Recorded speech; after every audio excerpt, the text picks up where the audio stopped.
All the while, Chapter 3, Buck is sold. While Buck was recovering from his wounds, he saw large, furry dogs in cages arrive daily. Others also left daily after visits from rough-spoken men who looked at all of Morgan's dogs, pointed at a few of them, and handed Morgan money. Helpers carried the cages from the room, and Buck never saw the dogs in them again. These acts frightened Buck, and each time he was glad that the strangers did not point at him. But the day came when Buck's strength returned, and he looked once again like the healthy dog that Judge Miller had owned. Morgan was showing a small man around the room. He spoke English with a French accent and moved quickly from cage to cage. He needed only a glance to decide yes or no about a dog. He stopped in front of Curly's cage. Curly was a good-natured Newfoundland who had arrived shortly after Buck. She had easily settled down to Morgan's routine of food, no exercise, and no trouble. Now the stranger looked at Curly's teeth and her feet. He felt her legs and her chest. Curly bore the examination patiently, her eyes trusting. "She's a good dog, I take her," said the man. He quickly passed the next 4 cages and stopped in front of Buck's. There he drew in a deep breath as if in surprise. His eyes lit up and smiled. "Eh, now, Morgan,"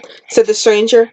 "'Ere's a wonderful dog. 'Eavy dog with strong muscles for work. Girt furry coat protect him from the frost. 'Ere did you find a dog like this?" Morgan scowled. "No questions here. If you want the dog, just pay your money." The man knelt down and opened Buck's cage with a gentle hand. He felt Buck's legs and chest and opened his mouth. Finally, he examined each of Buck's feet. Buck stood quietly, knowing that Morgan and his club were close by, but he trembled because he felt that he would soon be leaving with the stranger. Though he hated Morgan, at least Morgan and the roomful of dogs were something that he was used to. Though Buck had not suffered any ill treatment after Morgan's awful beating, he had not received any friendliness either. But now the stranger was running a calloused hand over his head and under his chin. The man's touch and his kind eyes reminded Buck of Judge Miller. "Ah, you know a friend, do you not?" said the man, rubbing the back of Buck's ear. To the man's question of how much was wanted for Buck, Morgan answered, "300. The Canadian government can't afford that. This dog is 1 in 1,000. The stranger handed Morgan the money and said, "Not 1 dog in 1,000. He is 1 dog in 10,000. Let's go." Buck's cage was latched, and Morgan's helpers carried it out into the waiting wagon. Then Curly's cage was lifted on. The 2 dogs exchanged a look that combined their fear and excitement, and then their eyes followed the little man as he got into the front seat of the wagon.